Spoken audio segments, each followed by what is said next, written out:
Welcome to BuySpares. Today we're going to show you how to replace the filters in a Dyson DC24 Vacuum Cleaner.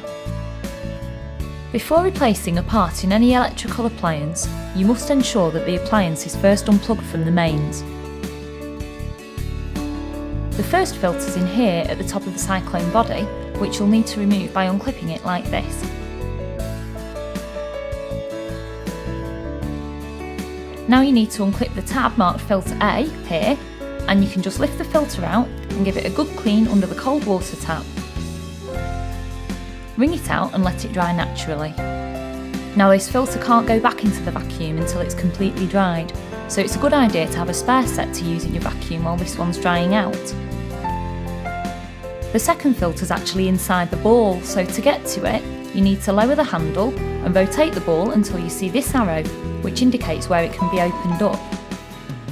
Press the arrow in, and this section of the covering will slide off and you'll see the filter inside. You just need to press this red button, which will release the filter, and then you can take it out and clean it the same way as the first one. To replace the filter, just depress the button to click it back into place, position the front panel back onto the ball and pull the handle back up.